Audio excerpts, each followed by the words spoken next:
Crack open the sports page with the Orlando Sentinel and FM 96.9 The Game's Mike the Bulldog Bianchi. On JRR.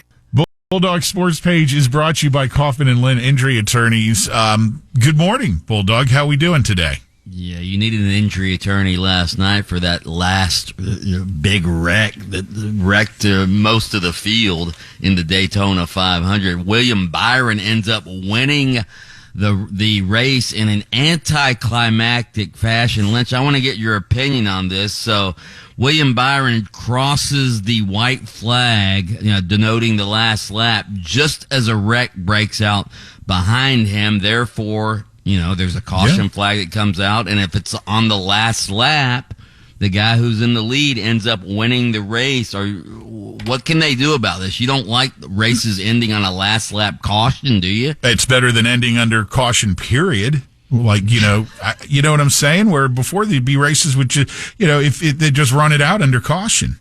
It's fine. At least he saw the white flag. I mean, that's. He did saw the white flag, but you wanted a race to the finish. I guess. I know what you're saying. You know what? Our drivers were pretty damn strong. Not Bulldog. Bubba bailed out, ran out of gas towards the end, but Pat had Hamlin. Bubba came into the pits, didn't get enough gas, had to cruise in for some more gas. It's got to be so Although embarrassing. he finished ahead of Kyle Busch, pal. Yeah. Oh, okay. Yeah, good call. Hey, I thought the Watermelon Man was going to be in victory lane there for a little while. Chastain. I did too. That would have been great because so many. I thought Kyle Busch was going to be in victory lane. He had a good car. He got pushed to the back a couple times. He had a lug nut that wasn't put on his car, but he made his way to the front. But then at the end, I don't know what happened. He sort of faded back to 12th. I thought he was finally going to win it, but he didn't. But good for William Byron. This guy's a young star, 26 years old, wins the Daytona 500 for Hendrick Motorsports on the 40-year anniversary of Hendrick Motorsports. Of course, he took over a few years ago for Jeff Gordon, driving that number 24 car for Hendrick. And, man, he's something else. You know how he learned to drive, right? He's an iRacer. Yeah, he learned to drive on computers. Yep. Video games. Yeah. That's how he learned to drive. That's how it goes. You go from that to hugging Hendrick and what's his name who you mentioned a minute ago? Gordon or whoever. It's like, wow. Jeff Gordon, yeah. You go from that video game life to hugging those two legends. So this guy could be a legend in the making right now. What did he win? He won a bunch of races last year. He's good, man. Yeah. We need to congratulate Austin Hill too in the nightcap. Won the Xfinity race, 3rd year in a row. He's won the Daytona race there. Yeah, they were supposed to have the Xfinity race before the Daytona 500, but there was still some rain on the track, so they moved it until after the Daytona 500. And the weather was great for the Daytona 500. Looked like the crowd was decent as well. Everybody showed up. Yeah, it looked pretty good. How do you think the Xfinity afterwards did? Because I know I turned the TV off. No, I didn't watch it.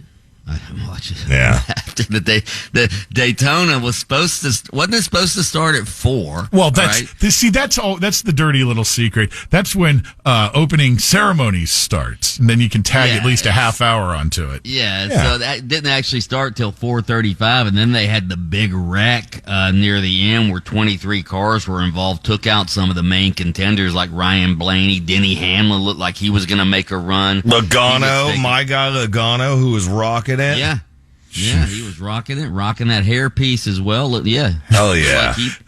That's who I have from now on, man. I may not know a lot of the drivers' names anymore, but I'm Logano hairpiecer. You heard Harvick and Boyer in the booth. They're like, it's coming.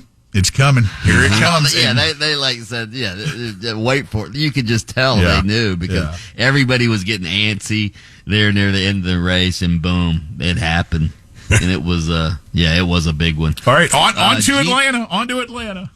Yeah, Atlanta's a similar type of track as well. So, we'll see what happens at Atlanta. Gino Auriemma moves past Mike Krzyzewski into second place for all-time wins for a men's or women's basketball coach. He wins the game last night. He now has, 1,203 career wins. He broke a tie with Coach K. Only one other coach, Stanford women's coach Tara Vanderveer, is ahead of him. She has 1,209 career wins.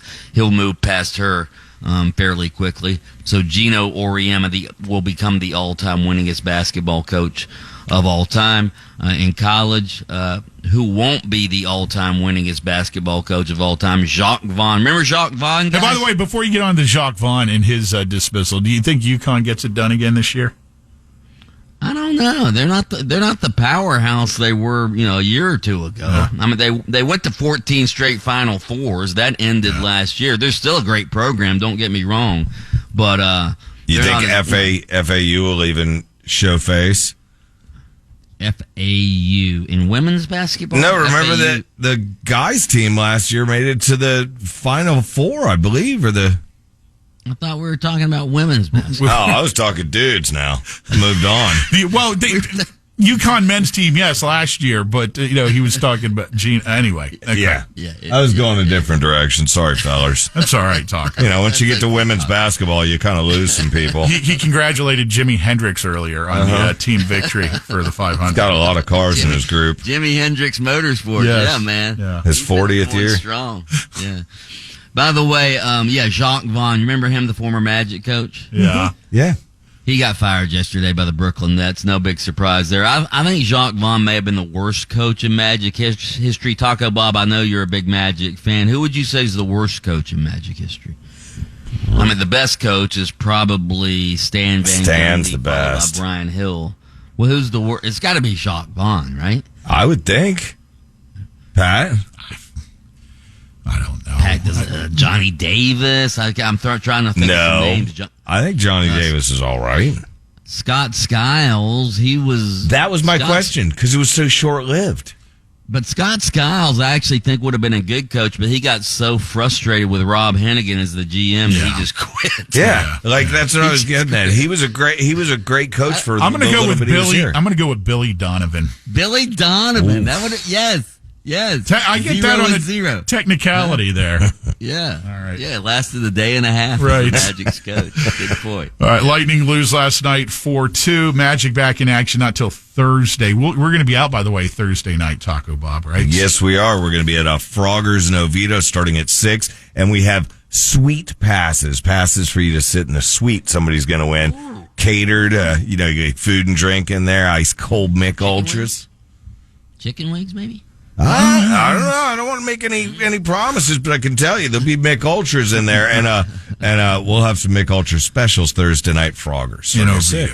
All right, Mike the Bulldog Bianchi's sports page brought to you by Kaufman and Lind Injury Attorneys. Listen to Under Oath with attorney Jeff Kaufman every Saturday morning, 7:30, FM 96.9 The Game. Catch extended versions of Under Oath by searching for Under Oath with Jeff Kaufman on your favorite streaming platform. Oh.